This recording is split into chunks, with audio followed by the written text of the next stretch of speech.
Leo kila mmoja ana simu hapa. Ingia katika mitandao ya jamii, habari zenye kuwa na view nyingi ni habari za uchokozi, ni habari za uchochezi, ni habari zisizokuwa na maana, ni habari za matusi. Hizo ndio habari zenye view kubwa. Lakini viongozi wa dini, baadhi yao tumeona katika mataifa tuliyokwenda. Mimi nimekwenda Rwanda, nimekwenda Burundi, katika mataifa ya Afrika nimetembea mataifa zaidi ya 15. Mwaipopo wanajua, tumetembea na tumeona ni jinsi gani baadhi ya viongozi wa dini na wanahabari waliweza kutumika kutoa ushawishi katika redio zao, katika madhabahu zao, iwe msikitini ama kanisani, kwa kushawishi watu kwa sababu ya dini au kwa sababu ya ukabila. Sasa leo tuna vita ya siasa na demokrasia ambayo wao wamekuwa wakiita. Ogopa sana vita ikija kuingia kwenye dini, hiyo ni vita mbaya. Leo Sheikh Mwaipopo amefanikiwa hapa, tunakaa na baba askofu, tunakaa na wachungaji, viongozi wa dini wanafanya makongamano na mashehe kwa sababu ya kuhubiri amani.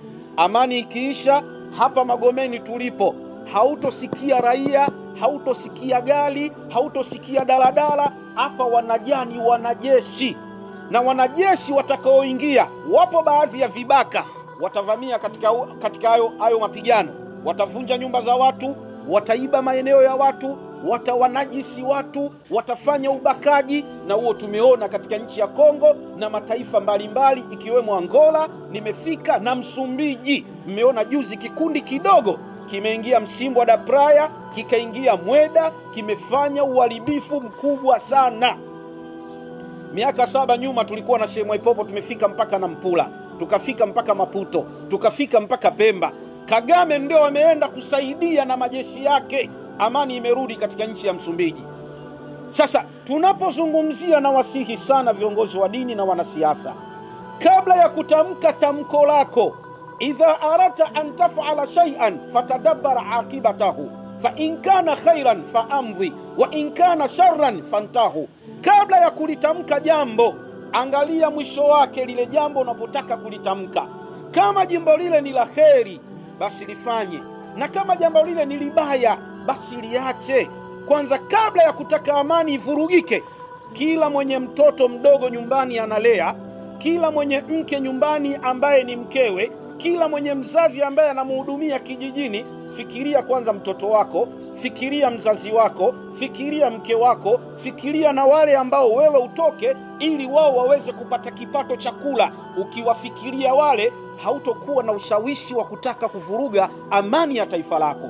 Leo ukienda Pyongyang, katika nchi ile ya Korea, mitandao ya kijamii kama WhatsApp, Facebook hakuna. Na hapa mitandao ya kijamii imekuwa na ushawishi mkubwa wa kutaka kuvuruga amani, ikiwemo TikTok, ikiwemo Facebook, ikiwemo YouTube, ikiwemo na WhatsApp na mitandao mingineo. Lakini mitandao hii, mimi kama binafsi ningekuwa na uwezo, ningeomba vyombo vya mamlaka husika vimshawishi amiri jeshi mkuu ambaye ni rais wetu, anagombea, kwamba vyombo hivi vya mitandao siku 5 kabla ya uchaguzi mitandao izimwe, kwa sababu ndiyo yenye ushawishi mkubwa wa kuleta vurugu katika taifa la Tanzania. Inakuwaje leo mtu yuko Marekani anaorganize watu hapa Tanzania? Inakuwaje leo mtu yuko Kenya anaorganize hapa watu Tanzania, na watu wengine bendera fata upepo? Sasa wale bendera fata upepo ndio wanakufaga kama kuku. Nenda kapige kula tarehe 29, rudi nyumbani kwako kapumzike, kasikilize nani anayefaa kuchaguliwa, nenda kamchague. Usiingie katika mkumbo wa kumtukana rais, usiingie katika mkumbo wa kutukana viongozi. Leo ukizungumza hivi wote tunaitwa machawa. Sasa mnataka tuwe machawa? Sisi tunaitetea nchi, tunazungumzia amani. Tubaki katika madhabahu zetu, tuwahubirie amani watu wetu. Na wanasiasa, tunawasihi na nyinyi kuweni na kauli nzuri ambazo mnajua kauli hizi hazitolivuruga taifa hili. Kama alivyozungumza Mheshimiwa Mwaipopo, rais amesema baada ya uchaguzi siku 100 kutakuwa na maridhiano. Hakuna kauli nzuri kama kuzungumza. Uislamu unaruhusu watu wanapogombana wakae, wazungumze, wajadiliane, kila mmoja atoe tofauti yake. Na wasihi wanahabari, na wasihi wanasiasa, na wasihi viongozi wa dini mpo hapa, na wasihi na vijana wa Tanzania ambalo ni taifa la kesho.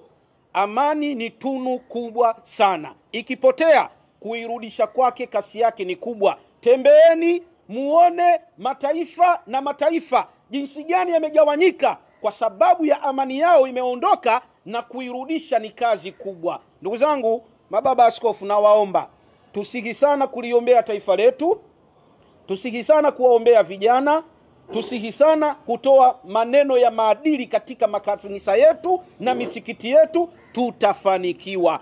Nashukuru Sheikh Mwaipopo, mimi sina maneno ya kusema. Maneno yangu wanahabari, viongozi wa dini, wanasiasa na wanaharakati, hawa wanne ndio watakao livuruga hili taifa letu la Tanzania. Kama watatulia, taifa litakuwa na umoja. Hatuna nchi nyingine zaidi ya Tanzania, tunakula milo mitatu. Mimi nimeondoka asubuhi, nimekunywa supu, chapati 3, nikaongeza na chai na maji ya kunywa. Maana yake hii nchi ni nzuri.